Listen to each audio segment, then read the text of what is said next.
అందరికీ నమస్కారం. తెలుగు విద్యా వికాసం యూట్యూబ్ ఛానల్ స్వాగతం. నా పేరు ఎండమూరి రాజేశ్వరి. తెలుగు వ్యాకరణ తరగతుల్లో భాగంగా ఛందో ప్రకరణం పూర్తయింది మనకి. అందులో వృత్త పద్యాలు ముఖ్యమైనవి, జాతి పద్యాలు ముఖ్యమైనవి చెప్పుకున్నాం. ఇప్పుడు ఉపజాతుల గురించి మీకు వివరిస్తాను. ఉపజాతులు అంటే ఆటవెలది, తేటగీతి, సీసం. ఈ ఉపజాతి పద్యాలు జాతుల నుంచి ఏర్పడినవి. ఇందులో కూడా మాత్రాగణాలు ఉంటాయి. ఈ ఉపజాతి పద్యాల్లో మొట్టమొదటిది ఏమిటి? తేటగీతి. తేటగీతి అంటే స్వచ్ఛమైన వెన్నెల అని అర్థం ఉంటుంది, స్వచ్ఛమైన నీతులు అని అర్థం ఉంటుంది. ఇంకా ఈ తేటగీతి పద్యం 4 పాదాలు సమానంగా ఉన్నటువంటి చిన్న పద్యం. 4 పాదాలు సమానంగా ఉన్నటువంటి చిన్న పద్యం అన్నమాట తేటగీతి. ఇందులో ప్రతి పాదానికి 5 గణాలు వస్తాయి. అవేంటంటే 1 సూర్యగణం, 2 ఇంద్రగణాలు, 2 సూర్యగణాలు, కలిపి 5 గణాలు వస్తాయి. అలా ప్రతి పాదానికి వస్తాయి. మొదటి గణం మొదటి అక్షరానికి, 4వ గణం మొదటి అక్షరానికి ఎత్తి చెల్లుతుంది. ఎత్తి కుదరినప్పుడు ప్రాసనేమో ఇందులో ఉండదు, ప్రాస ఎత్తి వెయ్యవచ్చు. అంటే ఎత్తి అంటే ఏమిటి? పద్యపాదలో మొదటి అక్షరం, ప్రాస అంటే 2వ అక్షరం. 1 10వ అక్షరానికి జరగలేదనుకోండి, 2 11వ అక్షరానికి యతిమైత్రి జరుగుతుంది. అలా జరిగితే దాన్ని ప్రాసమైత్రి అంటాం. ఇప్పుడు ఇందులో ఉన్నటువంటి ఈ తేటగీతి పద్యం ఏమిటి? అది ఉదాహరణపూర్వకంగా తెలుసుకుందాం. ఈ తేటగీతి పద్యంలో సాధారణంగా ఏ గణాలు వాడతారు? సూర్యగణాలు, ఇంద్రగణాలు, చంద్రగణాలు ఇవి వాడతారు. సూర్యగణాలు 2. అవేంటి? సూర్యగణాలు 2 అంటే నగణము, హగణము. నగణం అంటే 3 లఘువులు, హగణం అంటే గురువు, లఘు. ఇంద్రగణాలు 6. అవేమిటి? నల, నగ, సల, భరతలు. నల అంటే అర్థం నగణము ప్లస్ లఘువు అంటే 4 లఘువులు. నగ అంటే నగణము ప్లస్ గురువు. సల అంటే సగణము ప్లస్ లఘు. ఆది గురువు అంటే భగణం. మధ్య లఘు అంటే రగణం. అంత్యలఘు అంటే తగణం. ఇవి నోటికి వచ్చేస్తే పర్వాలేదు, నోటికి రాకపోతే పక్కన వేసుకుని చూసుకుని మనం గణ విభజన చేసుకోవచ్చు. ఇందులో 3 అక్షరాల గీత కొట్టకూడదు. ఎందుకంటే గణాల లెక్కింపే ఇందులో ముఖ్యం. ఒకే గణం 2-3 సార్లు కూడా రావచ్చు. ప్రతి పాదానికి 5 గణాలు వచ్చేయా లేదా అనేది ముఖ్యం.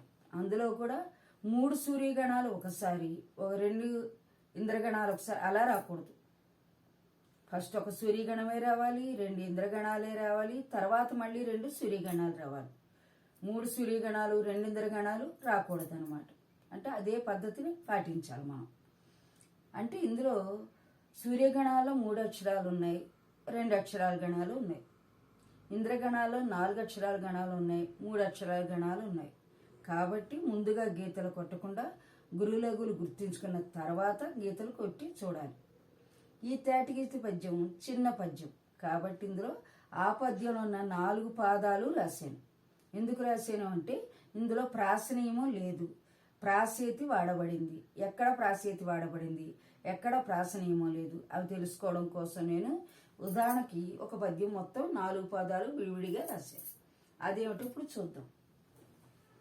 దీనికి ఒక శ్లోకం ఉంది. అదేమిటి? సూర్యుడొక్క 2 సురరాజులిద్దరు దినకర ద్వయంబు తేటగీతి. సూర్యుడు 1 అంటే 1 సూర్యగణం. సురరాజులు అంటే దేవతల రాజు ఎవరు? ఇంద్రుడు. ఇంద్రగణాలు 2. దినకర ద్వయము, దినకరుడు అంటే దినాన్ని పాలించేవాడు, పగటిని పాలించేవాడు ఎవరు? సూర్యుడు. కాబట్టి అది మళ్ళీ 2 గణాలు. కలిపి మొత్తం ఎన్ని ఉండాలి? 5 ఉండాలి. అంటే 1 సూర్యగణం, 2 ఇంద్రగణాలు, 2 సూర్యగణాలు రావాలన్నమాట. ఇక్కడ నేను ప్రవరని స్వగతలో ఒక పద్యం రాశాను. అనుచు గ్రమ్మరు వేళ నీహారవారి బెరసి తత్పాదలే పంబు గరగిపోవుట ఎరుగుడు అద్ధరణీసురుడు దైవకృతమున కిలన సాధ్యంబు గలదే. ఇక్కడ ఈ సూర్యగణాలు ఇంద్రగణాలు కూడా నేను ఇక్కడ పక్కన రాశాను. ఇప్పుడు గురులెవరు చేద్దాం. ఆ అనేది ఏంటి? హ్రస్వాక్షరం లఘువు. ను హ్రస్వాక్షరం లఘువు. చు హ్రస్వాక్షరం లఘువు. అనుచు గ్రమ్మరు వేళ ఇది హ్రస్వాక్షరం లఘువు అవుతుంది. కానీ ఇక్కడ ఉన్నది గ్రమ్మరు మాకిన మా అవుతుంది కదా, ద్విత్వాక్షరం ఉంది కదా, కాబట్టి ఇది గురువైంది. అసలుది లఘువైంది.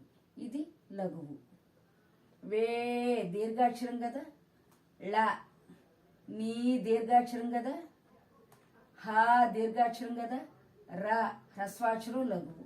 దీర్ఘాక్షరం గురువు. హ్రస్వాక్షరం లఘువు. హ్రస్వాక్షరం లఘువు. హ్రస్వాక్షరం లఘువు. హ్రస్వాక్షరం లఘువు. తత్పాద ఇక్కడ ఏంటి? సంయుక్తాక్షరం ఉంది కాబట్టి ఇది గురువు, ఇది లఘు అయింది. ఇక్కడ మళ్ళీ ఏముంది? దీర్ఘం ఉంది కాబట్టి మళ్ళీ గురువు అయింది. ఇక్కడ ద అనేది ఏంటి? హ్రస్వాక్షరం. ద అనేది హ్రస్వాక్షరం. లే దీర్ఘాక్షరం. నిండు సున్నకలాక్షరం పం అంటే గురువు. హ్రస్వాక్షరం బు అంటే లఘువు.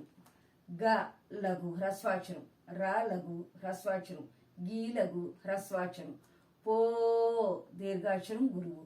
ఏ హ్రస్వాక్షరం లఘువు. మళ్ళీ ఇక్కడ హ్రస్వాక్షరం లఘువు. హ్రస్వాక్షరం లఘువు. హ్రస్వాక్షరం లఘువు. దీర్ఘాక్షరం గురువు. హ్రస్వాక్షరం లఘువు. హ్రస్వాక్షరం లఘువు. హ్రస్వాక్షరం లఘువు. హ్రస్వాక్షరం లఘువు. హ్రస్వాక్షరం లఘువు. అద్ధరణీశ్వరుడు ఇదేంటి? దాకిన దావుతుంది ద్విత్వాక్షరం కాబట్టి ఇది గురువైంది. ఇదేమైంది? లఘువైంది. మళ్ళీ లఘువు. ఇది లఘువు. ఇది లఘు. హ్రస్వాక్షరాలు ఇవన్నీ లఘువు లఘు. మళ్ళీ దై అంటే ఐ అవ్వ అనే అచ్చులు గురువులు కాబట్టి గురువు. ఇది లఘువు. వట్రసుడి కల అక్షరం లఘువు. త హ్రస్వాక్షరం లఘువు. ము హ్రస్వాక్షరం లఘువు. నా హ్రస్వాక్షరం లఘువు. కి హ్రస్వాక్షరం లఘువు. లా హ్రస్వాక్షరం లఘువు. నా హ్రస్వాక్షరం లఘువు. సా దీర్ఘాక్షరం గురువు. ధ్యం దీనిలో ఈ సంయుక్తాక్షరం దీని ముందున్నది గురువు, దీర్ఘాక్షరం గురువు కలిసిపోయాయి. ఇక్కడ ఏం మిగిలింది? నిండు సున్న మిగిలింది కాబట్టి మళ్ళీ గురువు అయింది. భూ హ్రస్వాక్షరం లఘువు. గా హ్రస్వాక్షరం లఘువు. లా హ్రస్వాక్షరం లఘు. దే హ్రస్వాక్షరం లఘువు. ఇప్పుడు గణ విభజన చేసుకున్నాం. మూడేసి అక్షరాలు గీత కొట్టకూడదు కదా. మొదట వరుసగా 3 సూర్యగణం రావాలి కంపల్సరీ. అంటే ఇక్కడ ఏంటి? ఖచ్చితంగా సూర్యగణం రావాలంటే మనకి ఏదై ఉండాలి? గురువుతో మొదలైతే హగణం అవుతుంది, లఘుతో మొదలైతే నగణం అవుతుంది. అలా కొన్ని గుర్తులు పెట్టుకోవాలి మనం. ఇక్కడ ఏంటి? లఘుతో మొదలైంది కాబట్టి ఇది నగణం. ఒక సూర్యగణం అయిపోయింది. ఇప్పుడు ఇంద్రగణం అంటే ఏంటి?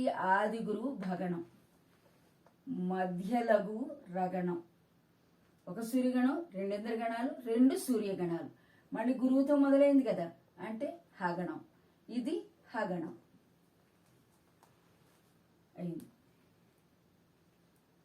ఇక్కడ మళ్ళీ నగణం వచ్చింది చూసారా. మళ్ళీ ఇక్కడ ఏంటి? తగణం వచ్చింది అంటే ఇంద్రగణం. ఇక్కడ తగణం వచ్చింది అంటే ఇంద్రగణం.